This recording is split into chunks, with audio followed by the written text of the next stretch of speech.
Anyway, the recording can still be. Yeah.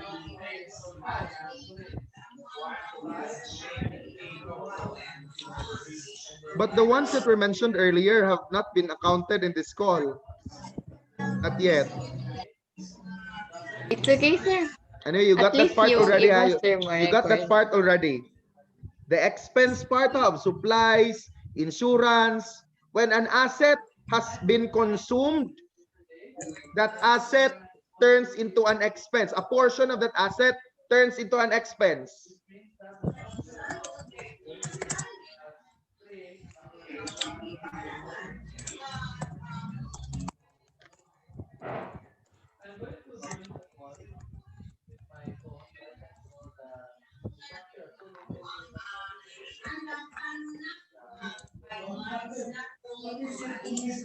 Ready?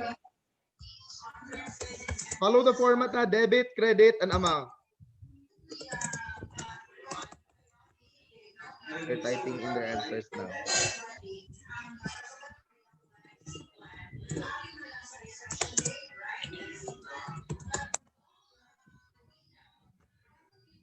Nathan is typing heavily on that keyboard.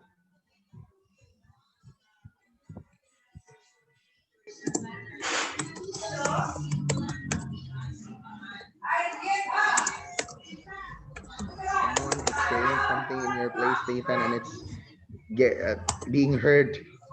Okay, Nathan's answer. Correct. That answer is correct. Okay, so let's start with number 1, activity 3. Check this out. I'm waiting for Nicole's answer. 2-methyl propanol. Number 2. What's again the situation, sir? Annual depreciation is 43,000 on the building.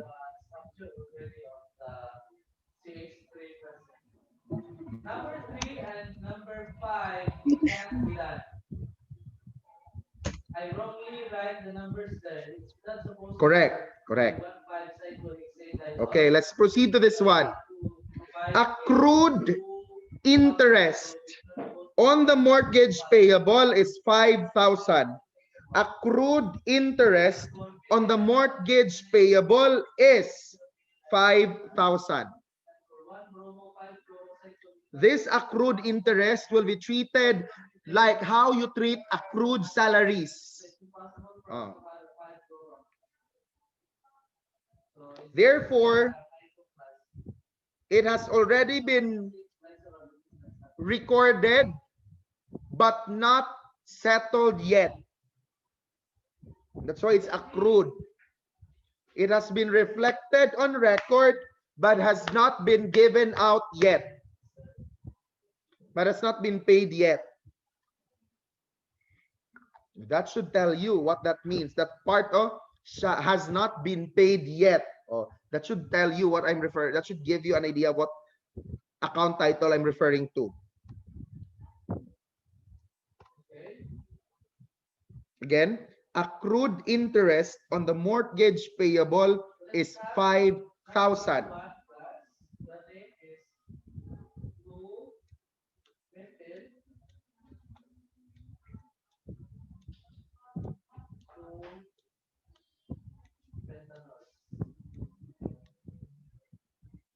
For 2-methyl-2-pentanol, you know for sure that the parent alkane is a pentane, so we have 5 carbons. 1, 2, 3. What's the situation 5. again, sir, please? Accrued interest on the mortgage payable is 5,000. One of the carbons, because that's the maximum bond that the carbon can have for covalent bond. Since the second carbon is our pentanol, so we can have here, this may be our first carbon, or kasi magsupula, and then the left and the right. So let's start with the left side of first carbon. So this is our I'm waiting for your answers.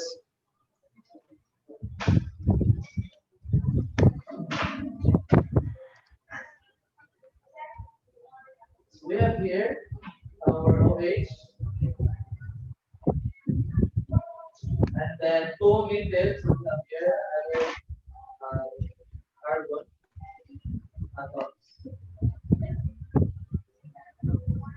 complete the bond between the carbon atoms, so we just have to add hydrogen.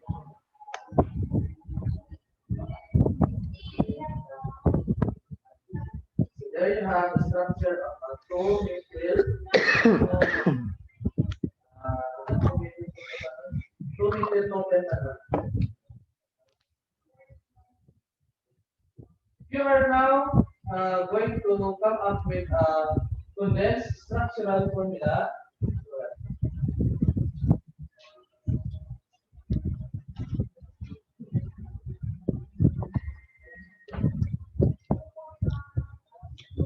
May I see now you're adjusting entries? That will be done in this class. Carbon, carbon, carbon, carbon, carbon, 1, 2, 3, 4, 5. You can just have it drawn like that, and then let's show with the CH3. And then complete the link. CH2, Nicole. CH2, CH3, CH3. Why I know that it's CH3, for some reason, I want The name to here, of the credit account title, Nicole, is so we just have to get the two hydrogen not right. and put it beside the carbon to make it CH. You got the second word The of the debit, account sir.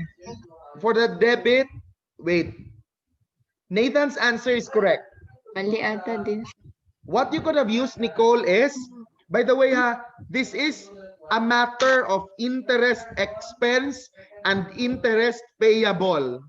Fourth carbon, fifth carbon. It's not about mortgage payable. It's about the interest to that mortgage. The second carbon, That is why Nathan's answer is correct. On debit, Nathan placed mortgage interest expense. Or that's just equivalent to interest expense. Credit, he placed mortgage interest payable, which is also equivalent to interest payable.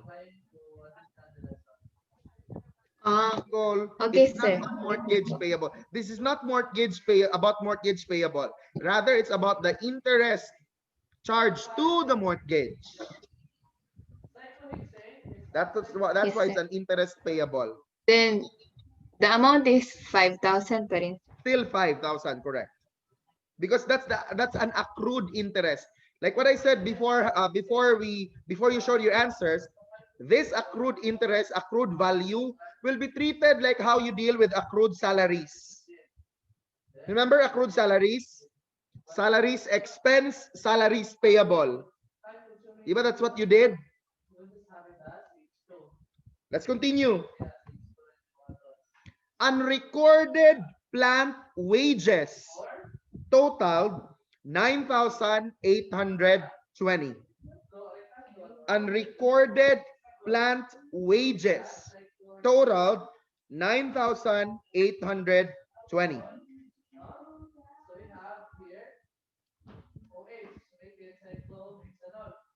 And unrecorded plant wages totaled 9,820.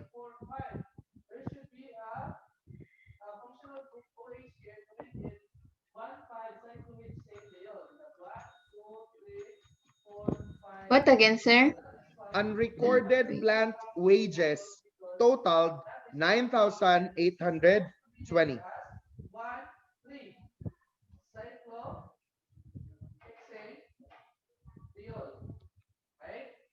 Why 1, 3? Because you are going to name this as your first carbon, this is your second carbon, and this is your third carbon. According to rule number 2, you count the next carbon to the nearest functional group, to the nearest alkyl group or substituent. And the nearest substituent is located in the third carbon and not the fifth carbon. Which means to say that my given in number 3 is wrong. Instead of naming it Look at my head. or rather 1,5-cyclohexane it is named 1,3-cyclohexane. This is supposed to be the name that I have applied.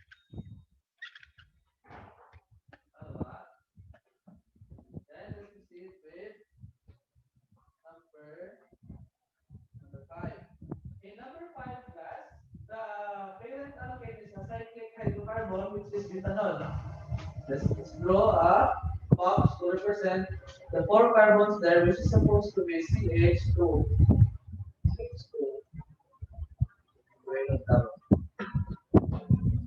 Carbon to carbon to carbon to carbon to carbon.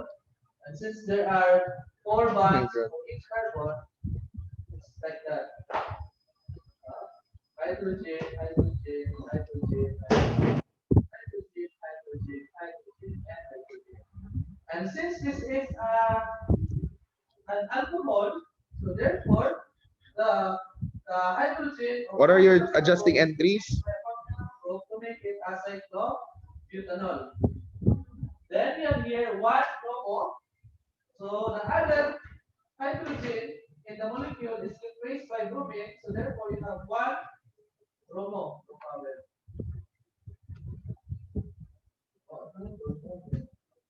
Okay. So previously this was hydrogen gas. This was hydrogen to this case. But since the molecule is one bromo, so therefore the hydrogen is now replaced by bromine. We cannot anymore write one chloro or one methyl because tanang the carbon is already presented with a substituent. No? So in case magutang pagikuan of one chloro ang given bromine yan. Okay?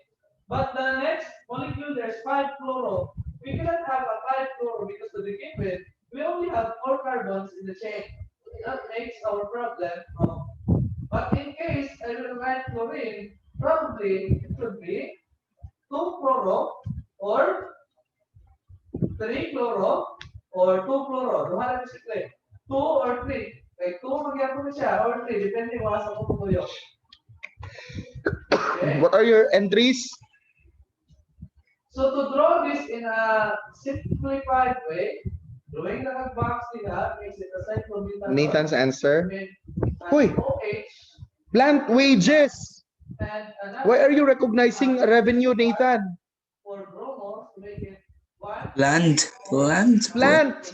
Wages. Who is a wage a form of revenue? Because the number for chlorine is 5. Huy, people. Nathan, Nicole, what's a wage? What's the difference between a wage and a salary? Salary is given in an interval of 15 days, like on the Department of Labor and Employment in the Philippines places it at intervals of 15, half of the month. Wages are based on a daily are placed on a daily basis. But both are payments for employment's performance in a particular company or business. So, this is referring to accrued wage. The first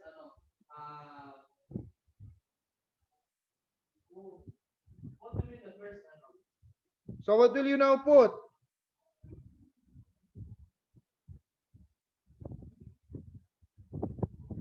Oh, pwede. Just like the other molecules, like for example, in number 1, the first carbon will have the OH, but in number 4, the first carbon will have the OH. In number the first carbon is the OH. Pwede ba siya na carbon? Wala na siya dito. Nicole is out. Now, Nathan, what will you put on the adjusting entry? Instead of writing in the stove, pwede na siya 1 or pwede na wala asad. You can just name it as 4-pentanol. What's the statement, sir? I again. Recorded plant wages totaled 9,820.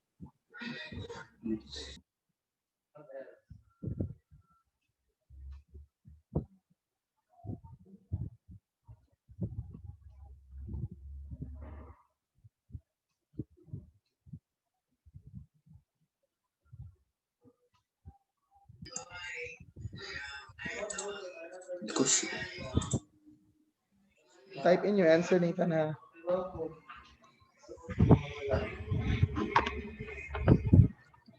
Yes, ma'am. Yes, ma'am.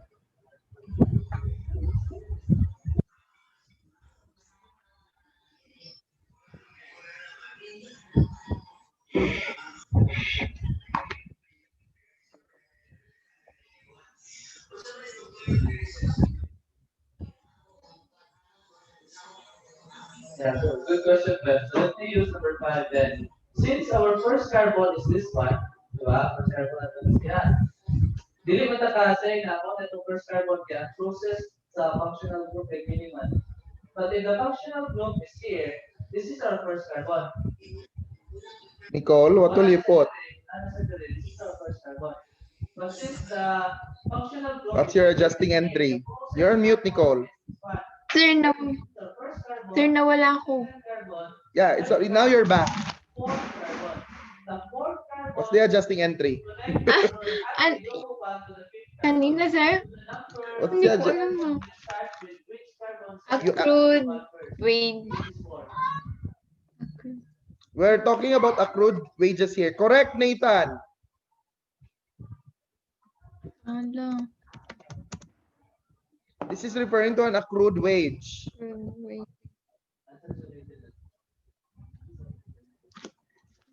So in debit, you shall put, what did you put on debit, Nathan? Wages, expense. Wages expense, and on credit, you will put wages payable at an amount of 9,820. Okay, here's the last thing for this afternoon. A building, take note of this. A building was valued at 550,000 pesos. It is expected to have a salvage value of 25,000 pesos. The building's useful life is 5 years. So your answer here is wrong. The number 5. What is the value of depreciation that is good for 5 months? Again, a building was valued at 550,000 pesos. Its salvage value is 25,000. The building's useful life is 5 years. What is the value of depreciation that is good for 5 months? This is spent for in 550 pesos yung value ng building, sir. 550,000, not 550 pesos. 550,000. has local bond to the fourth carbon. This is 3 in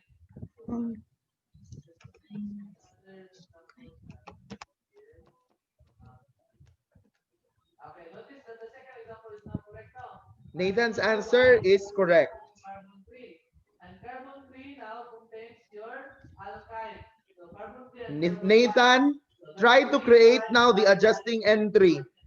That's good for the 5 months depreciation of the building. take the picture. Thank you, thank you. In your notebook, in your notes module there, please make some pictures.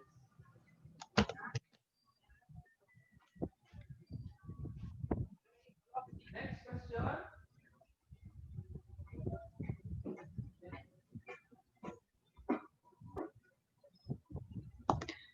Sir, what's the question, sir?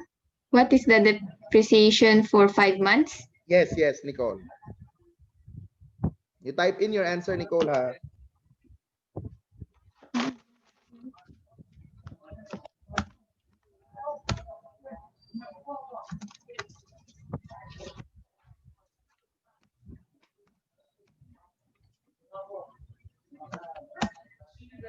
Correct, Nicole. This time, proceed, Nicole, with the adjusting entry with that 5 months depreciation, 5-month depreciation value. Or understandable way. So this is ethanol. C. Well, this is ethanol. Double 2 carbon molecule. We have hydrogen. We have hydrogen. We have hydrogen. I mean,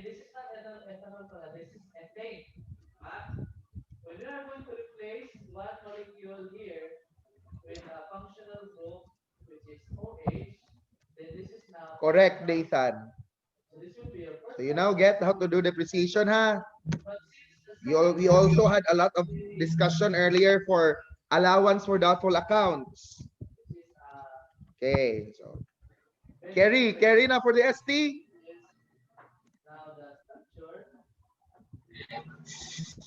No. Nicole, what's your answer? Therefore, we have now two phenyl, one ethanol. Wait po.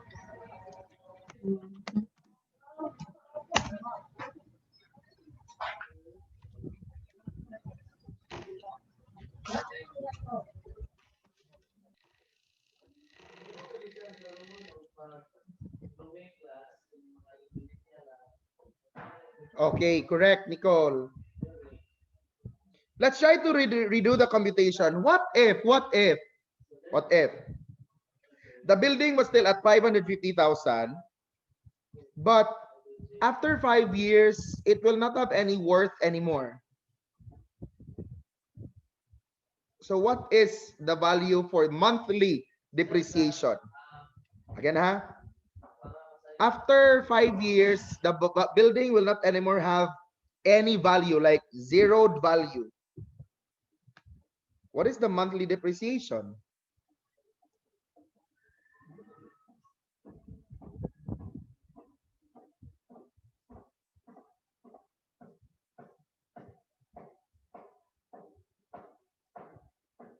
$850,000. 550,000 is the cost of the building. Take note. 550. 10,500. Oh, you wanna know why 105,000, Ethan? Monthly, I'm asking for monthly depreciation, not for yearly depreciation. What's the monthly depreciation? For those who are not very familiar with that, Nathan, that answer is if it's in an annual depreciation. No, that's not even the answer. so I hope that the others who are not Take note, the value of the building is 550,000. 550,000. should be how to arrive at an answer. 5 years. Nicole's answer is correct. Progress with the different organic compounds gas, umabot na tao. Wala ko, sir. Ima-minus pa yung salvage value. Wala. In the other example that I gave, there's no more salvage value. What I said was, what if the building after 5 years will not have any value? That means that there's no more salvage value. Okay, sir. If you read the problem carefully when you see something like that, because if it would specifically say that the building has no value after a particular number of years as its useful life, the salvage value is automatically equal to 0. So you'll only have the book value of the property to be divided by either the number of years if you're asking for if you're asked for annual depreciation, or for the number of months in that useful life if you're asked for monthly depreciations. So that's the answer, Nicole. Correct. Nathan, have you obtained this answer now? An answer that's worth 9,166.67.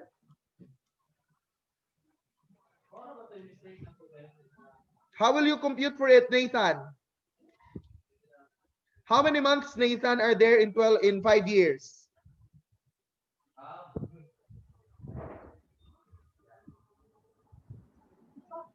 Nathan, I'm asking you, how many months are there in 5 years? 60. Go, do the computation. Don't mute yourself. Can you unmute yourself? Well, I've been telling you to unmute yourself. Go, Nathan. Have you computed for the value? Yes. Number 5. Number 5. Okay, correct. Any other question? Do we have some other questions? Until they will tell me Oh my God. Hala, nag-isi ako ng book. website where Google is located. I tried to check the contents of Fundamentals of ABM 2. The subject that you'll have in the second semester. I found out that it's going to focus on the financial statements.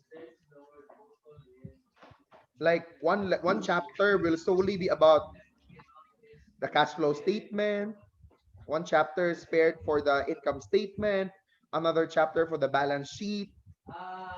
But we should, of course, remind ourselves that we cannot arrive at these financial statements if we skip the journal entries. Suggestion of how you're So going it always to goes back to study that. further class. Questions? Questions? Ready for the May ST? business finance to ba, sir? Understand. Understand. If there is no more, if there is no question, if there are no other questions, that will be all for this afternoon. Thank you, Nathan and Nicole. Thank you so much. Goodbye, goodbye. Goodbye. And thank you, sir.